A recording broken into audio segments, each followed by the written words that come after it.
So this leads to the next part of this lecture, which is discussing in more generality non-negative matrix factorization. So we've already described LDA and made the connection to non-negative matrix factorization.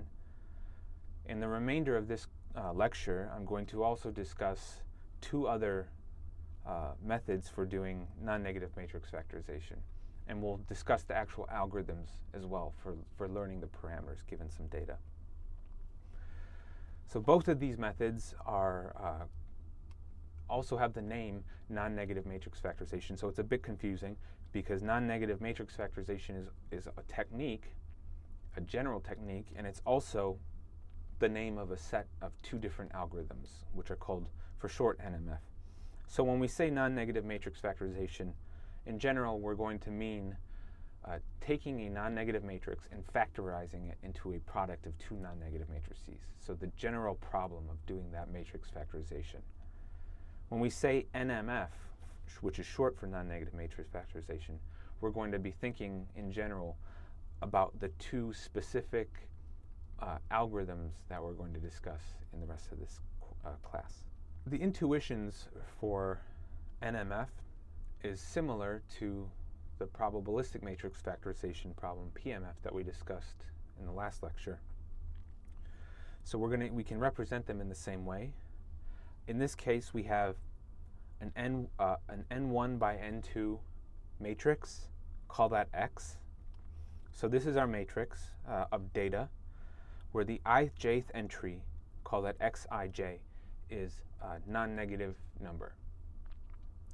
And we're going to assume for this lecture that we have all values in this matrix. So that's important. Last time we had many, many missing values in this matrix. This time we're assuming that we have every value in this matrix. But many, for example, could be equal to 0. But there are no missing measurements here. And we're going to approximate this as a product of these two matrices, one called W and one called H, where if we make a rank K approximation, that means that this is N1 by K, which is the rank, and this is K by N2. And all of the values in these two matrices are also non-negative. So that's the non-negative matrix factorization problem. And our goal now is to learn this matrix factorization. We're going to try to learn the values of these two matrices to have their product approximate the measured data matrix. So notice that last time also the way that we wrote this mathematically was to say that each row here in each column was one vector, and then we represented one particular entry as a dot product of two vectors.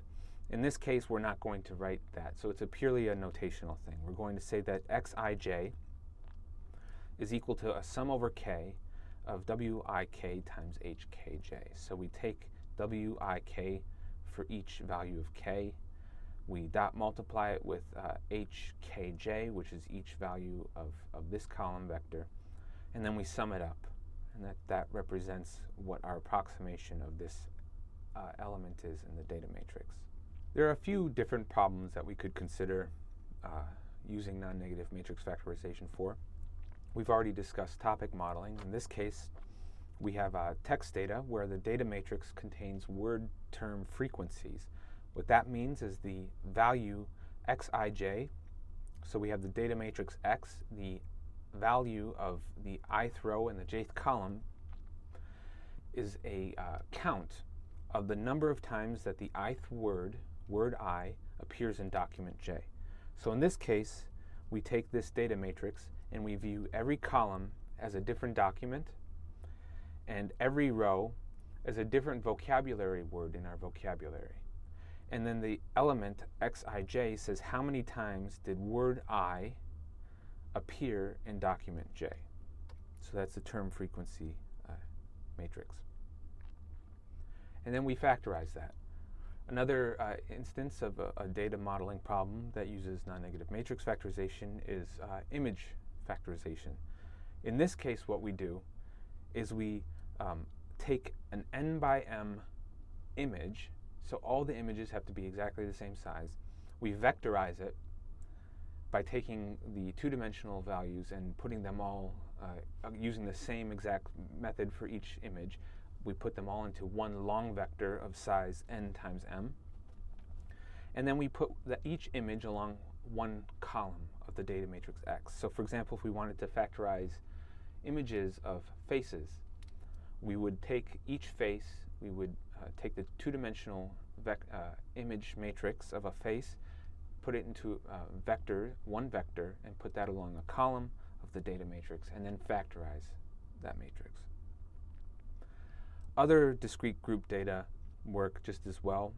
This is a general technique. What is done is we take sets of features and we quantize them using k-means, and then xij is going to count how many times cluster I is used by data in group J. So for example, we could have many, many different songs. Each song, in this case, would be like one document. For each song, which is one long audio signal, we extract a set of features that are d-dimensional. Each feature is d-dimensional. And imagine that we have n of these individual features that are spaced out in time across the song. So this could be, for example, something like the spectral information in the signal, where d would be the frequency content, n would index a time slice, and we have a bunch of these features extracted across the song at different time points, saying this is the spectral, the frequency content, which will capture things like guitars and voices and so on. We then quantize all of those features for all the songs together at the same time using k-means clustering, where the k now it corresponds to like the vocabulary, the size of the vocabulary. So we set k. Then every song is now reduced from a set of d-dimensional features to a sequence of indexes of which cluster each of those features was assigned to. And then we histogram that, put that along a column of the matrix X, and factorize it. And that way we can say how songs use the code book, how they cluster across the code book. And so similar songs should use the codes from k-means in a similar way, and so on.